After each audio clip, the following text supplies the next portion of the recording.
ये क्या है? तुम लड़की हो? ये कौन बेवकूफ है? 3 বছর আগে মুক্তিপ্রাপ্ত আমির খানের সিনেমা লাল সিং চাড্ডা বক্স অফিসে মুখ থুবড়ে পড়ে। এরপর অনেকটাই আড়ালে ছিলেন বলিউডের এই সুপারস্টার। তবে এবার সেই হতাশা কাটিয়ে দর্শকের ভালোবাসা আর প্রশংসায় ভাসছে আমির খানের নতুন সিনেমা সিতারে জামিন পর। বক্স অফিসে ঝড় তুলেছে ছবিটি। असिस्टेंट कोच ने अपने सीनियर पर हल्ला बोल दिया। 4 দিনেই নাম লিখিয়েছে 100 কোটি রুপি আয়ের ক্লাবে।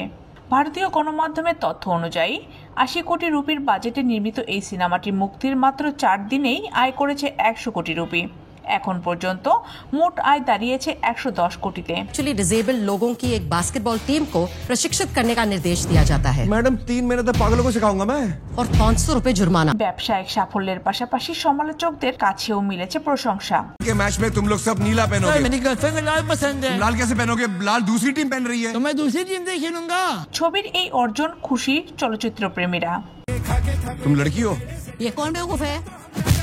উচ্ছ্বসিত বর্ষিয়ান লেখক চিত্রনাট্যকার জাভেদ আখতার এক্স হ্যান্ডেলে তিনি লেখেন, কে বলে ভালো ছবির দিন শেষ, সিতারে জামিন পর তার প্রমাণ। আমির খান ও তার পুরো দলকে অভিনন্দন। आने वाली टीम बहुत ही बेकार लग रही है क्योंकि बैंड बजाते हैं।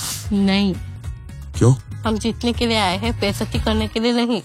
একটি প্রতিবন্ধী দল নিয়ে নির্মিত মানবিক এই ছবিতে আমির খানকে দেখা গেছে একজন বাস্কেটবল কোচের চরিত্রে।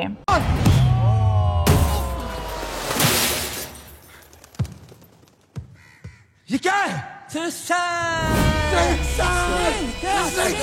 আর এস প্রসন্ন পরিচালিত সিনেমাটিতে তার বিপরীতে অভিনয় করেছেন জেনেলিয়া দেশমুখ। कैसी चल रही है प्लेयर्स की कोचिंग? এতে অভিনয় করেছে আরো 10 জন বিশেষ শিল্পী। তাদের সবার অভিনয় দর্শক হৃদয়ে গভীর ছাপ ফেলেছে। हम लोग शुरू करेंगे बॉल पासिंग से। Sorry sorry sorry sorry. Kashmir ইস্যুতে ছবিটিকে বয়কটের ডাক এলেও এর গল্প, অভিনয় ও নির্মাণের মুন্সিয়ানার স্রোতে ভেসে গেছে সব নেতিবাচকতা। দর্শক ছবিটি দেখে মুগ্ধতা প্রকাশ করেছেন, ভালো রিভিউ দিচ্ছেন। সেসব রিভিউ দর্শক বাড়াচ্ছে সিনেমাটির।